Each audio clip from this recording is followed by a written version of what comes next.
एक बार एक सहाबी अल्लाह के नबी की बारगाह में हाजिर है, सोने की अंगूठी पहने हुए थे।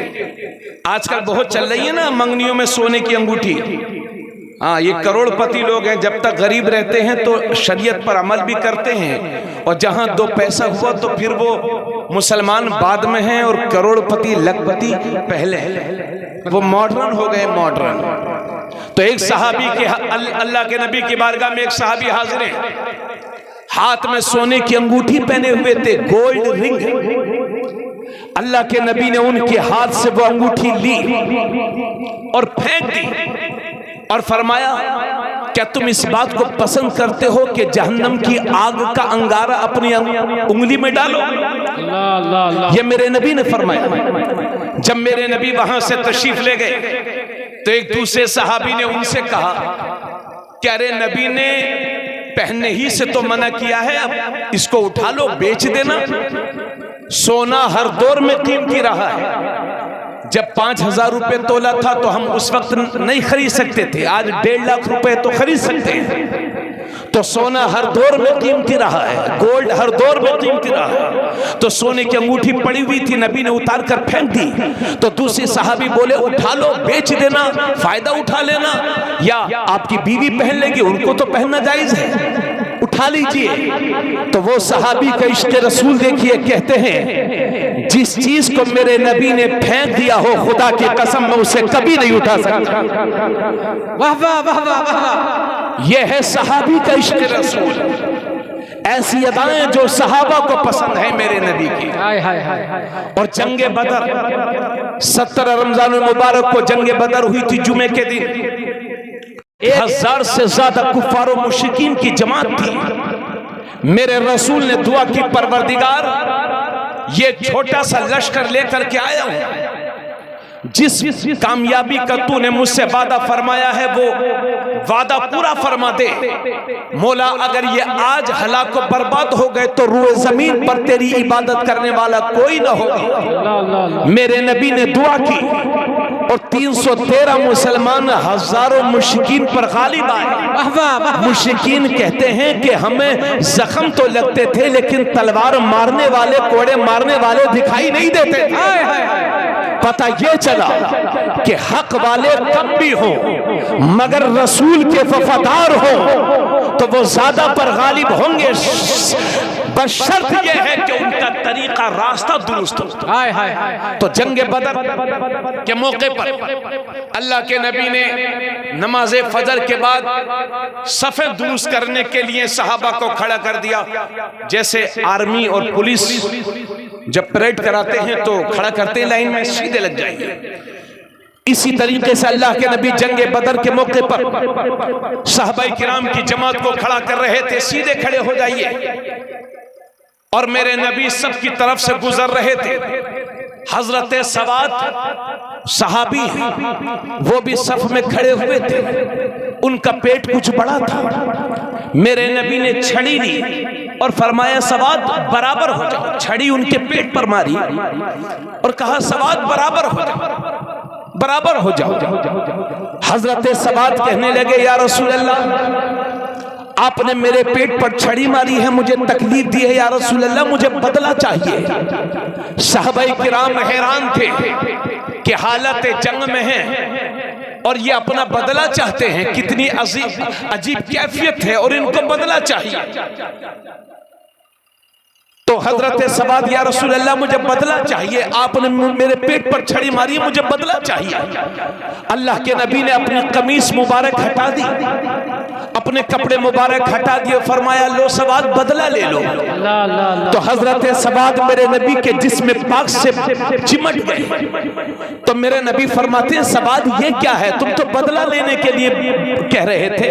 हजरत सवाद अर्ज करते हैं, या रसूल अल्लाह मेरा बदला लेने का इरादा नहीं है, बल्कि बात यह है कि मैं हालत जंग में हूं, मालूम नहीं कल नसीब हो या ना हो, तो सोचा कि मरने से पहले अपने नबी के जिस्म पाक से टच हो जाऊं, क्योंकि मेरा यकीन है कि जो जिस्म नबी के जिस्म से टच हो जाएगा जहन्नम की आग उसे छू नहीं सकती। नारे तकबीर, नारे रिसाला, मसलके आला हज़रत फैज़ाने सहाबाए किराम तहजीब हिंदो नेपाल, क्या कहने हैं, जिंदाबाद जिंदाबाद। ऐसी मोहब्बत करो नबी से जो अदा नबी को पसंद है। बात समझ में आ रही है भाई? सो तो नहीं रहे आप लोग? जो अदा नबी को पसंद है वही अपनाइए। तो मैं आपसे ये अर्ज करता हूं कि सोने की अंगूठी के बारे में मैंने आपको बता दिया।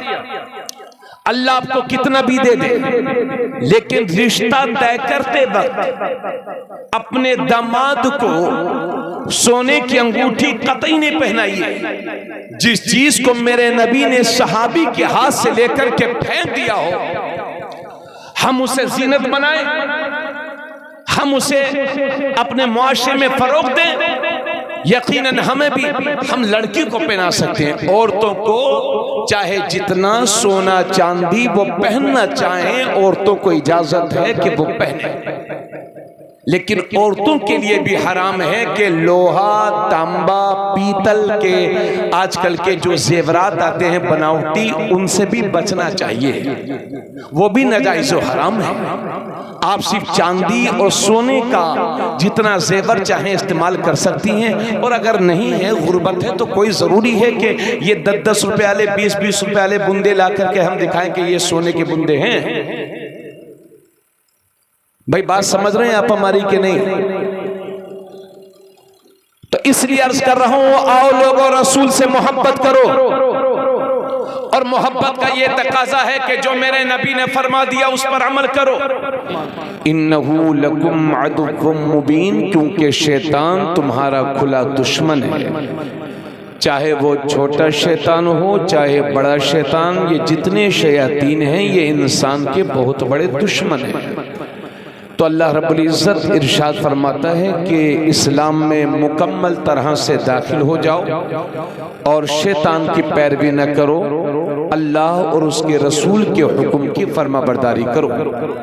हजरात ज़रा थोड़ा सा परहेज कीजिएगा उठक बैठक करने से। आप लोग असल में सारी एनर्जी ख़त्म कर देते हैं, फिर जब थक जाते हैं तो क्या हजरत अब आप सुना दीजिए। तो बैठिए, थोड़ा सा ज़रूरत आपकी पड़े आप बर्दाश्त करें। ये बीच बीच में एक दो लोगों का उठना अच्छा नहीं लगता है ना। अपनी जिम्मेदारियों का सबूत दें और बैठें। हजरत गिरामी,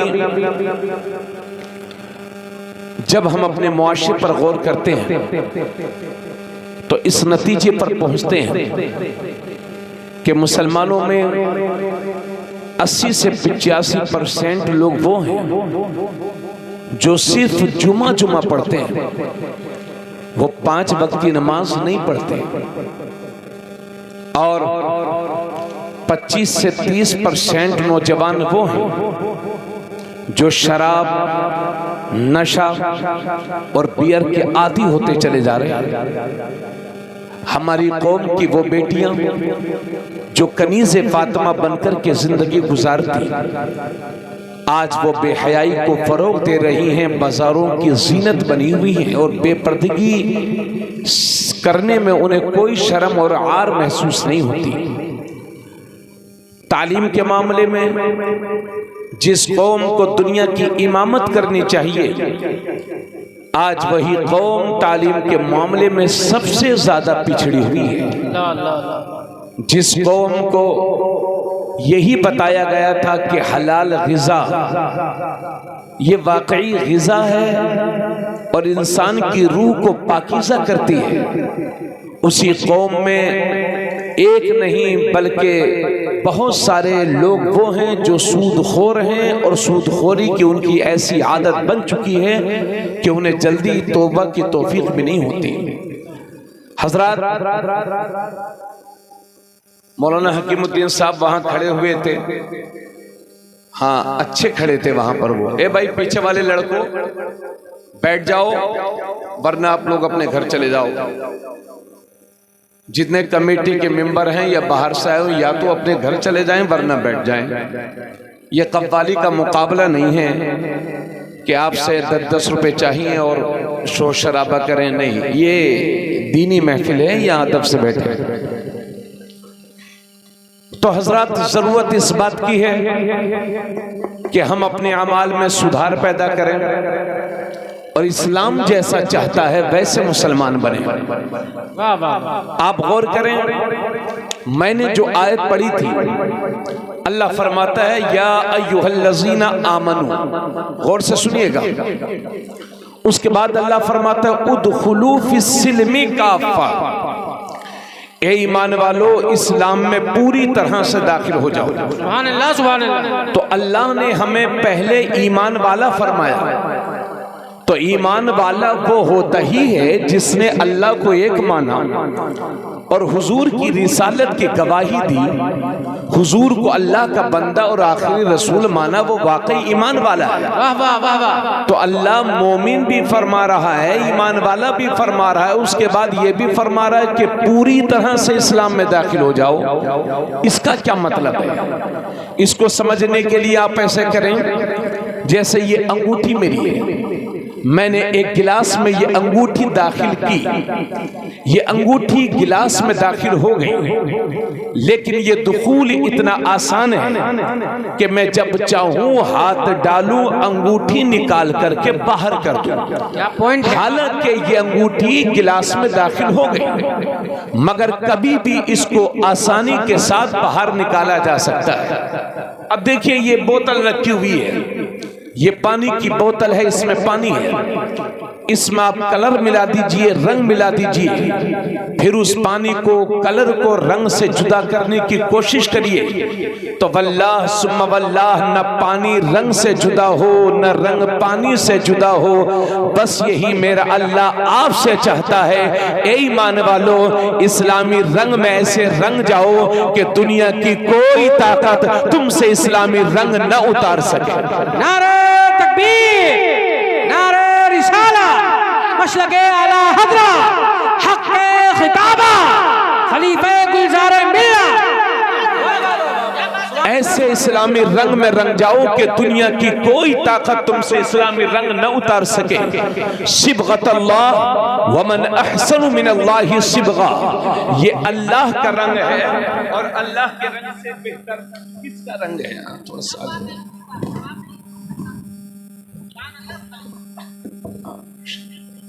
ये अल्लाह का रंग है और अल्लाह के रंग से बेहतर किसका रंग है? आज चल ये रहा है कि कहीं 1 लाख लोगों में खड़े हैं तो किसी ने पूछा भाई साहब आपका नाम क्या है? तो बता रहे हैं कि मेरा नाम पप्पू है, राजू है। ओ भाई, पप्पू राजू के चक्कर में ना पड़।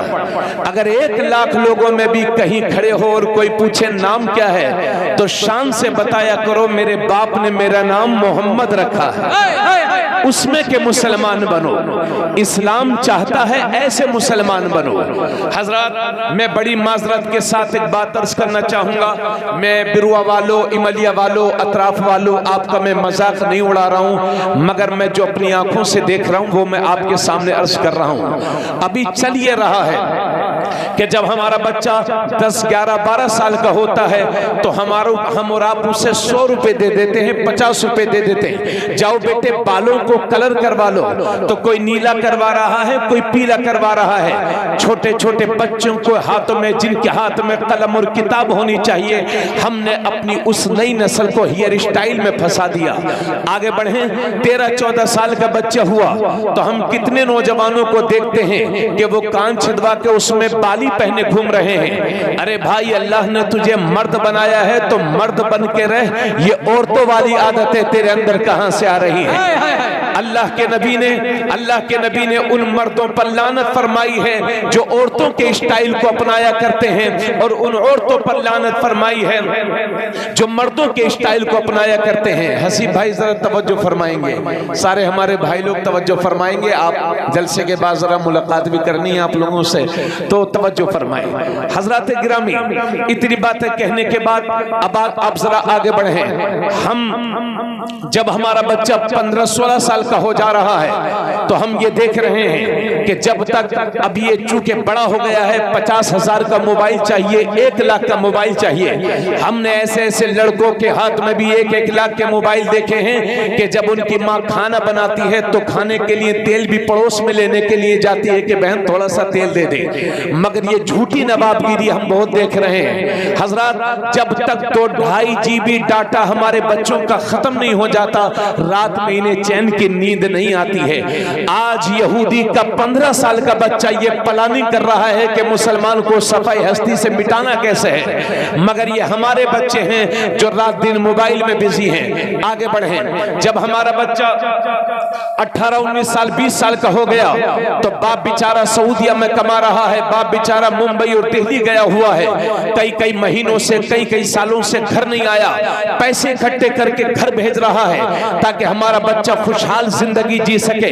इधर हो क्या रहा है, 1 लाख की मोटरसाइकिल पर बैठे हुए हैं, 50,000 का मोबाइल जेब में रखा हुआ है, 2 गुटके मुंह में दबाए बैठे हैं और 2 गुटके जेब में रखे हुए हैं, फटी हुई पैंट पहने हुए हैं, हाथ में कड़ा पहने हुए हैं, गले में जंजीर पहने हुए हैं। ये कौन है? ये मियां भाई हैं, मियां भाई, माज़अल्लाह माज़अल्लाह, ये मियां भाई हैं। न नमाज पूरी याद है, न रोजे के मसाइल जानते हैं, न गुस्ल का सही तरीका याद है, न छोटा आ बड़ा आ याद है, न ABCD याद है, न अली बाता याद है, न छोटे पर शफ़क़त जानते हैं, न बड़े का अदब जानते हैं। और माज़अल्लाह बाज लड़कों की तो हालत ये है कि उनका चेहरा देख के नहीं लगता ये किसी मुसलमान का बच्चा है। फजा में तुम हो नसारा तो तमद्दुन में हुनूद। ये मुसलमान हैं कि जिन्हें देख के शर्माए यहूद, तस्वीर का एक रुख आपने समात कर लिया। अब जरा तस्वीर का दूसरा रुख समात कीजिए, कभी यहाँ कभी वहां, कभी उधर कभी उधर, चंद गुंडे मिल करके हमारे बच्चों को जबरदस्ती घेर लेते हैं और कलिमाते कुफरिया कहलवाते हैं, शिरकी बोली बुलवाते हैं। अल्लाह तुम्हारी जानो माल की हिफाजत करे, मेरी भी जानो माल की हिफाजत करे। मगर एक गैरतमंद मुसलमानों, अपने बच्चों को यह नसीहत किया करो कि बेटे चाहे जिंदगी में जितना भी बड़ा नुकसान उठाना पड़े उठा लेना, मगर अपने ईमान का सौदा कभी न करना। घर टूट जाएगा दोबारा बना लोगे, मोबाइल गुम हो जाएगा दोबारा खरीद लोगे, मगर ईमान जाए हो गया तो कुफ्र की जिंदगी, जिल्लत की जिंदगी है। अल्लाह तुम्हारी जानो माल की हिफाजत करे, मेरी भी जानो माल की हिफाजत करे, मगर कोई गारंटी नहीं कि कब किसके साथ क्या हो जाए, अल्लाह ना करे। ऐसे हालात का सामना अगर आपको करना भी पड़ जाए तो खुदा का वास्ता देकर के कहता हूं कि जिंदगी की आखिरी सांस तक अपने ईमान पर कायम रहना और आखिरी दम तक ला इलाहा इल्लल्लाह पढ़ते रहना, क्योंकि अगर मौत का वक्त नहीं आया है तो कोई मार नहीं सकता, और मौत का वक्त आ गया है तो कोई बचा नहीं सकता, मगर आखिरी दम तक ला इलाहा इल्लल्लाह बोलते रहना, क्योंकि इसी हालत में अगर मर भी जाओगे तो शहीद कहलाओगे और बच जाओगे तो गाजी कहलाओगे। नारे तकबीर, नारे रिसाला, मसलके आला हजरा, हक़्क़े खिताबा, खतीबे हिंदो नेपाल, मुफ्ती तबरेज़ आलम साहब किबला रामपुरी। बहुत उम्दा, बहुत उम्दा, जवाब नहीं। सुभान अल्लाह, सुभान अल्लाह, सुभान अल्लाह। जिंदगी की आखिरी सांस तक अपने ईमान की हिफाजत कीजिए। थोड़ा सा आवाज बढ़ा दीजिए। जिंदगी की आखिरी सांस तक अपने ईमान की हिफाजत कीजिए। अल्लाह की सबसे बड़ी नियमत का नाम है ईमान। बोलो, अल्लाह की सबसे बड़ी नियमत का नाम है ईमान। जिस चीज से अल्लाह ने हमें नवाजा,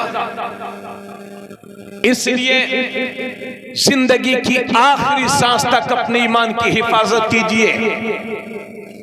पिछले 2-3 साल से जहां भी जा रहा हूं कोशिश कर रहा हूं ये बताने की कि लोगों आज के दौर में जान से ज्यादा ईमान की हिफाजत जरूरी है। जान तो जाएगी एक दिन, जान बचेगी नहीं, वो तो जाना ही है, लेकिन ईमान ना जाया होने पाए। अपने बच्चों के ईमान की हिफाजत कीजिए, अपने भी ईमान की हिफाजत कीजिए। ऐसे ऐसे गाने तैयार कर दिए गए हैं जो हमारे बच्चों को याद है और गलियों में घूम घूम करके पढ़ते हैं कि बाज गाने तो हमें कुफ्र की हद तक ले जाते हैं। कितने गाने ऐसे हैं कि हमारे बच्चे गुनगुनाते हैं, उन्हें यह मालूम नहीं कि हम पढ़ क्या रहे हैं। इन कुफरी और शिरकी गानों से बचो, अपने ईमान की हिफाजत करो। और ईमान किसको कहते हैं, ईमान की इस्तिलाही तारीफ क्या है। अगर मैं ईमान की तारीफ करूं, इस्तिलाही तारीफ करूं तो बहुत ज्यादा वक्त चाहिए। अलबत्ता हमने अपने बुजुर्गों से ये सुना है कि ईमान कहते हैं मोहब्बत रसूल को। वाह वाह वाह वाह वाह, जरा जोर से बोले। ईमान कहते हैं इश्क रसूल को। चलिए ये बात मैं यही रोक करके एक बात कहता हूं। अभी मैंने कई लड़कों को देखा, तारीफ भाई को भी दिखाया, ये लंबी लंबी जंजीरें पहनकर गले में घूम रहे हमारे नौजवान। याद रहे, चांदी की एक अंगूठी मर्द को पहनना जायज है, वो भी एक नग वाली जिसका वजन 4.5 माशा से कम हो। और वो भी हमारे उलमा फरमाते हैं कि अंगूठी का ये नग इधर होना चाहिए, इधर नहीं। मर्द सिर्फ एक अंगूठी पहन सकता है चांदी की जिसका वजन 4.5 माशा से कम हो और एक नग वाली। उसके अलावा सोना, पीतल, तांबा, लोहा, किसी भी तरह की अंगूठी या चांदी की 2 अंगूठी या सोने की अंगूठी या चैन या जंजीर, ये कड़े सब के सब नाजायज और हराम है। अगर उनको पहन करके नमाज अदा की जाएगी तो उस नमाज को दोहराना भी वाजिब होगा। पहली बात तो यह है कि बड़ी मुश्किल से तो मस्जिद जाते हैं, अब उस नमाज को भी दोहराना पड़े तो मुझे लगता है हाँ। अभी गया था मैं ईशा की नमाज में, 3 आदमी थे। इमाम साहब से मैंने पूछा कि इमाम साहब कितने नमाजी होते हैं, तो इमाम साहब को झूठ थोड़ी बोलेंगे, अगर झूठ बोलेंगे तो उनके पीछे नमाज ही नहीं होगी। कहा हजरत कभी कभी तो मुझे जोहर में ईशा में अकेले ही पढ़ना पड़ता है। ईशा की नमाज के वक्त अक्सर गांव के लोग गांव में रहते हैं, फिर ये नमाजों से दूरी क्यों है, इंशाअल्लाह इस ताल्लुक से मैं अर्ज करूंगा। याद रहे, नमाजों पर तवज्जो दीजिए। इस्लाम और कुफ्र के दरमियान सबसे बड़ा फर्क नमाज ही का तो है। मुशरिक की पहचान यह है कि वो दर बदर झुकता है, और मोमिन की पहचान यह है कि वो सिर्फ खुदा के लिए झुकता है। इसलिए नमाज हमारी रूहानी ग़िज़ा है। जिस तरह से हमें जिस्म के फरोग के लिए खाना चाहिए, इसी तरह से रूहानी पाकीज़गी के लिए हमें नमाजों की जरूरत है। अभी रमजान शरीफ के महीने में बहुत सारे लोग तो ऐसे नमाजी थे, उन्होंने तौबा कर लिया होगा, मौला करीम ईद के बाद इसी रास्ते पर चलेंगे, मगर ईद ही के दिन बस ईद की नसीब हुई, उसके बाद और अलविदा के दिन हमने देखा कि जितने और जुमा में होते हैं अलविदा के दिन उससे भी ज्यादा थे, और हर मस्जिद में 2-4-10 ज्यादा होते हैं। पता ये चला कि मुसलमानों में ऐसे लोग भी हैं जो जुमा भी बराबर नहीं पढ़ते, और ऐसे लोग भी हैं कि नाम तो उनका रमजानी है मगर रोजा एक नहीं रखते। नाम है आबिद, बुरा मत जानिएगा, आबिद का मतलब इबादत करने वाला, मगर नमाज वो नहीं पढ़ते। नाम है सज्जाद, बहुत बहुत सजदा करने वाला, मगर सजदों का आता पता नहीं। और बाज लोग होते हैं ईदू, ना नमाज ना रोजा, लेकिन ईद के दिन पहली सफ में मिलेंगे। 28 तारीख ही कोई इमाम साहब के पास पहुंच जाएंगे। कल की क्या कंडीशन है इमाम साहब? चांद होने की उम्मीद है कि नहीं? सऊदिया में तो हुआ नहीं है। अरे हमारी शरीयत सऊदिया नहीं है, शरीयत कुरान और हदीस है। हिंदुस्तान में पहला रोजा ये ईद सऊदी के हिसाब से नहीं, कुरान और हदीस के हिसाब से। हाय हाय हाय, ये जरूरी नहीं है कि वहां एक दिन पहले, हालांकि ऐसा होता है एक दिन पहले वहां हो जाता है, लेकिन ये जरूरी भी नहीं है। हुक्म शरा यह है कि चांद 29 को चांद देखो, अगर दिखाई दे तो रोजा रख लो, वरना 30 दिन पूरे करो। इसी तरह से ईद का भी मसला है। तो मैं ये अर्ज कर रहा हूं कि बहुत सारे लोग वो हैं जो रमजान शरीफ के महीने में इरादा था कि हम तौबा करेंगे और इंशाअल्लाह अब नमाज ज़ाय नहीं होगी, लेकिन फिर वही आदत है, फिर वही मुआशरे का बिगाड़। अल्लाह ताला सलामत रखे आपको और हिदायत नसीब करे हम सबको। अल्लाह फरमाता है या अय्युहल्लज़ीना आमनू तूबू इलल्लाहि तौबतन नसूहा, ए ईमान वालो अल्लाह की तरफ तौबा-ए नसूह करो। तौबा-ए नसूह किस तौबा को कहते हैं? हजरत उमर फरमाते हैं तौबा-ए नसूह वो है कि जिसको करने के बाद फिर गुनाहों की तरफ ना पलटा जाए। क्या बात है, क्या बात। जैसे थन से दूध निकलने के बाद दूध थन में वापस नहीं हो सकता, इसी तरह से तौबा-ए नसूह करने के बाद इंसान गुनाहों की तरफ नहीं पलटता। हजरत सुनिए मेरी बात पूरी, इंशाल्लाह बात करेंगे इस सिलसिले में। तो आइए ईमान किसको कहते हैं? मैं आप सर्च करूंगा, अपने नौजवानों सर्च करूंगा जो हाथों में कड़ा पहनते हैं, गलों में जंजीर पहनते हैं और खुदारा ये फटी पैंट पहनते हैं। ये जानते हो ये घुटने दिखाना हराम है, घुटने दिखाना हराम है जी। अजनबी मर्दों के सामने, औरतों के सामने, यानी आदमी सिर्फ मियां बीबी के सामने जो है घुटने हम दिखा सकते हैं। मियां बीबी आपस में वो हमारा एक रिश्ता होता है जिसको शरीयत ने हलाल किया जी। उसके अलावा किसी को ये घुटने दिखाना बालिग होने के बाद जायज नहीं है। देखने वाला भी गुनाहगार, दिखाने वाला भी गुनाहगार। गांव देहातों में बहुत सारे लोग ऐसे होते हैं जो नमाज तो पढ़ेंगे 5 टाइम की, मगर आ रही है मई जून की गर्मी, उठाई चारपाई, पहुंच गए पेड़ के नीचे और लुंगी ऊपर उठा के दादाजी सो रहे हैं। चाचा जी नमाज जरूरी है और घुटनों को ढकना भी जरूरी है। और बहुत सारे लोग ऐसे हो गए माज़अल्लाह, घर में बहू हैं, जवान बेटियां हैं, बहनें हैं, उसके बावजूद भी वो नेकर पहने घूमते हैं। अरे ये जिल्लत की जिंदगी कब तक जीते रहोगे? आओ दामने मुस्तफा की पनाह ले लो, वो जिंदगी जियो जो हुजूर को पसंद है, वो जिंदगी जियो जो मेरे रब को पसंद है। बात समझ में आ रही है कि नहीं आप लोगों के? हजरत इतनी बातों के बाद अब आइए मैं आपके सामने अर्ज कर दूं कि ईमान कहते किसको हैं, क्या है ईमान। अगर मैं ईमान की इस्तिलाही तारीफ करूं तो बहुत ज्यादा वक्त चाहिए। अलबत्ता हमने अपने बुजुर्गों से ये सुना है कि ईमान कहते हैं मोहब्बत रसूल को, ईमान कहते हैं इश्क रसूल को। हाँ सुनिएगा, सुनिएगा, हमारा हुजूर से इश्क कैसा होना चाहिए, हमारा हुजूर से लगाव कैसा होना चाहिए, हमारी हुजूर से मोहब्बत कैसी होनी चाहिए, जज़ाकुमुल्लाह, हमारी हुजूर से मोहब्बत कैसी होनी चाहिए, हमारा हुजूर से इश्क कैसा होना चाहिए। तो आओ सीखते हैं हजरत उमर से। कौन उमर?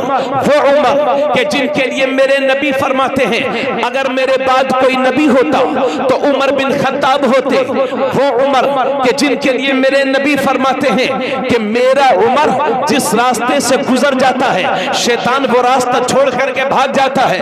वो उमर के एक बार मेरे नबी ने दाहिने हाथ में हजरत अबू बकर का हाथ लिया और बाएं हाथ में हजरत उमर का हाथ लिया। दोनों के हाथों को उठा करके मेरे नबी ने फरमाया हम दुनिया में भी इसी तरह से हैं, क़यामत के दिन भी इसी तरह से उठाए जाएंगे। नारे तकबीर, नारे रिसाला, मुस्लके आला हज़रा, खलीफे मुस्तफा, खलीफे मुस्तफा, क्या कहने, जिंदाबाद। हमारे तारिफ भाई नारा लगा रहे थे और आप लोग झूम झूम कर अली अली कह रहे थे। यकीनन मौला कायनात हमारे सरों के ताज हैं और उनके बेटों ने इस्लाम को बचाने का काम किया है और सैयदा फातिमा ज़हरा जन्नती औरतों की सरदार है। अल्हम्दुलिल्लाह हमें नाज है इस पर। मगर मैं तारिफ भाई से कहूंगा कि मौला अली के नारे के साथ साथ हजरत अबू बकर का भी नारा लगाया जाए, हजरत उमर का भी नारा लगाया जाए, हजरत उस्मान गनी का भी नारा लगाया जाए। हम तो 4 यार वाले हैं ना, बोलो बोलो, चार यार वाले हैं, जरा तवज्जो से समाअत कीजिए। तो हजरत उमर मेरे नबी की बारगाह में हाजिर हैं। तो मेरे नबी ने, गौर से सुनिएगा, मेरे नबी ने एक दिन फरमाया, उमर ये बताओ कि तुम मुझसे कितना प्यार करते हो, मुझसे कितनी मोहब्बत करते हो। गौर से सुनिएगा, बार बार अर्ज कर रहा हूं आपसे, ये बुखारी शरीफ की हदीस है। हजरत उमर हाजिर हैं, मेरे नबी ने इरशाद फरमाया, उमर ये बताओ कि मुझसे कितनी मोहब्बत करते हो। तो हजरत उमर अर्ज करते हैं, या रसूल अल्लाह, इस वक्त जो मेरी कैफियत है वो ये है कि मुझे पहले अपनी जान अच्छी लगती है, फिर मुझे या रसूल अल्लाह आप अच्छे लगते हैं। यानी पहले अपनी जान, फिर क्या कहा, पहले अपनी जान फिर तो हजरत उमर ने कोई गलत बात नहीं कही थी। अरे भाई, हर आदमी को अपनी जान बड़ी अच्छी लगती है। जी जी जी बोलो जी। अगर बीमार हो जाता है तो 10 बीघा खेत क्यों ना बिक जाए, लेकिन जान, अल्लाह मेरी जान बख्श दे। क्या बात है, बोलो बोलो। और आप लोग दोस्ती यारी में कह देते हैं, अरे यार दोस्त तू क्या बात करता है, तेरे लिए तो जान हासिल है, मगर उसी से 500 रुपए मांगिए तो चचा जान, उसी में उसकी जान निकल जाती है। तो हजरत, जान बहुत कीमती चीज है। और मेरी कौम की बेटियों, मेरी बहनों, मेरी माओ, उन लुच्चे लफंगों गुंडों से बच के रहना जो तुम्हें जान कह करके तुम्हारी इज्जत पर हमला करना चाहते हैं। मेरी बहन, अगर तू किसी की जान है तो अपने बाप की, अगर किसी की जान है तो अपने अगर किसी की जान है तो अपने भाई की, और शादी के बाद अगर किसी की जान है तो अपने शोहर की। लिहाजा लुच्चे लफंगों गुंडों से बच के रह जो तुझे जान कह करके तेरी इज्जत पर हमला करना चाहते हैं। और कभी से फातिमा बन करके जिंदगी गुजार। फातिमा वो है कि जब पुलसिराज से गुजरेंगी तो बातिने अर्श से निदा आएगी, महशर वालों गर्दनों को झुका लो, इसलिए कि 70,000 हूरों के झुरमुट में सैयदा फातिमा ज़हरा का गुजर होने वाला है। फातिमा वो है कि जिन्होंने मौत के वक्त वसीयत की थी कि ए लोगों, मेरे जनाजे को दिन में न उठाना, रात में उठाना, कहीं ऐसा ना हो कि जनाजा दिन में उठे तो किसी अजनबी मर्द की नजर मेरे जनाजे पर पड़ जाए। वो है फातिमा, इसलिए उनकी कलीस बनकर के जिंदगी गुजार मेरी बहन। तो हजरत उमर हाजिर हैं, अर्ज करते हैं, या रसूल अल्लाह, पहले अपनी जान अच्छी लगती है, फिर मुझे आप अच्छे लगते हैं। तो उसी दिन मेरे नबी ने इरशाद फरमाया था, ला युमिनु अहदुकुम हत्ता अकूना अहब्बा इलैहि मिन वालिदिही व वलदिही वन्नास अजमईन। मेरे नबी ने फरमाया, उमर, तुम में का कोई भी शख्स उस वक्त तक मुसलमान हो ही नहीं सकता जब तक कि अपने माँ बाप से ज्यादा, अपनी औलाद से ज्यादा, रिश्तेदारों से ज्यादा, दोस्तों से ज्यादा, जब तक कि सारी दुनिया से बढ़ करके मुझसे कोई मोहब्बत नहीं करेगा, उस वक्त तक मुसलमान हो ही नहीं सकता। जब हजरत उमर ने सुना तो अर्ज करते हैं, या रसूल अल्लाह, अब तो मुझे अपनी जान से भी ज्यादा अच्छे आप लगते हैं, आप लगते हैं। तब मेरे नबी ने फरमाया, अल आना या उमर, ए उमर, अब तेरा ईमान मुकम्मल हुआ है, अब तेरा ईमान कंप्लीट हुआ है। तो इन लोगों, हुजूर की मोहब्बत का तकाजा यह है कि अपने माँ बाप से ज्यादा अपने नबी से प्यार करो, अपने दोस्तों से ज्यादा नबी से प्यार करो, रिश्तेदारों से बढ़ करके नबी से प्यार करो, सारी दुनिया से बढ़ करके नबी से प्यार करो। और ऐसा प्यार करो, ऐसा प्यार करो कि तुम्हारी जबान भी यही बोले, तुम्हारा दिल भी यही बोले कि करूं तेरे नाम पे जा फिदा, न बस एक जा तो जहां फिदा, तो जहां से भी नहीं जी भरा, करूं क्या करोड़ों जा। नारे तकबीर, नारे रिसालत, मसलके आला हजरा। देखो मेरे नबी की शान, देखो मेरे नबी की शान। नारे तकबीर, नारे रिसालत। वाह वाह वाह। ऐसे मुसलमान बनो। मैंने एक किताब में पढ़ा था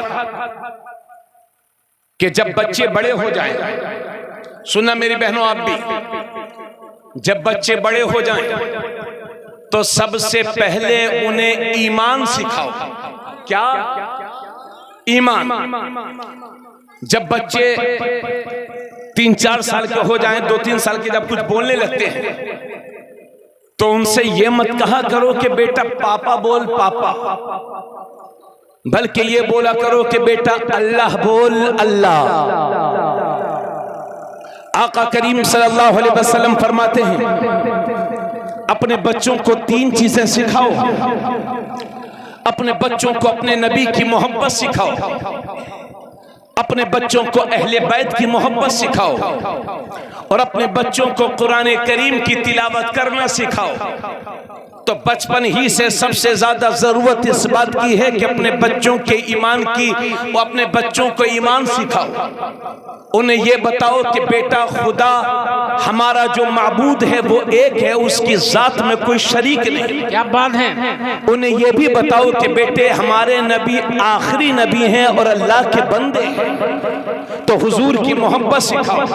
बोलो भाई, बात समझ में आ रही है कि नहीं? वाह। और सारी दुनिया से बढ़कर के प्यार अपने नबी से करो। और इंसान जिससे मोहब्बत करता है, अभी हम बैठो भाई, तुम लोगों को बेचैनी रहती है, शैतान बहका के लेके जाता, चल यार चल सो, ये मौलाना लोग तो करते ही रहते हैं। बैठो सब लोग, थोड़ी देर हो, कभी कभी जलसा होता है, सुना करो। मैं ये नहीं कहता कि मेरी तकरीर आपको झचोड़ के रख देगी, मगर ये जरूर है कि अगर खुदा ने मेरी जबान से निकले हुए एक जुमले में असर पैदा कर दिया तो आपकी जिंदगी मेरी जिंदगी की हिदायत के लिए वो काफी होगा। क्या कहने हैं, क्या कहने हैं। ये उम्मीद है मुझे अपने रब से, इसलिए आप सुने मेरी बात। तो सबसे ज्यादा जरूरत इस बात की है कि हम अपने बच्चों को आशिक़ रसूल बनाएं। और मोहब्बत का तकाजा यह है कि इंसान जिससे मोहब्बत करता है उसकी हर बात पर अमल भी करता है। बेशक बेशक। ये कौन सी मोहब्बत है? अभी हम नारा लगाएंगे, ये है मेरे नबी की शान, बच्चा बच्चा है कुर्बान। ये मुसलमानों ही का नारा, अभी हमारे तारिफ भाई ने लगाया, हक है, ये बच्चा बच्चा है कुर्बान। बेशक। मगर मैं आपसे ये कहना चाहता हूं कि आप नबी के नाम पर जान तो देने के लिए तैयार हैं, लेकिन उनके हुक्म से 2 कदम मस्जिद जाने के लिए आप तैयार क्यों नहीं हैं? अल्लाह अल्लाह। सवाल इस बात का है, हमें नाम क्या आशिक़ रसूल नहीं, हमें किरदार क्या आशिक़ रसूल चाहिए। सुभान अल्लाह सुभान अल्लाह। ए लोगों, सीखो मोहब्बत अपने नबी से। हजरत अली रज़ी अल्लाह ताला अन्हु एक दिन सवारी पर बैठते हैं, पहले जानवर ही चला करते थे सवारी में, सवारी पर बैठते हैं हजरत अली। तो जो सवार पर सवार होने की, सवारी पर सवार होने की जो दुआ है वो हजरत अली ने पढ़ी और उसके बाद मुस्कुराने लगे। तो किसी ने कहा, हुजूर मुस्कुराने की तो कोई वजह है नहीं, आप क्यों मुस्कुरा रहे हैं? तो हजरत अली फरमाते हैं कि मेरे नबी जब सवारी पर सवार हुए थे तो दुआ पढ़ने के बाद मेरे नबी ने मुस्कुराया था, इसलिए मैं भी मुस्कुरा रहा हूं। सुभान अल्लाह सुभान अल्लाह।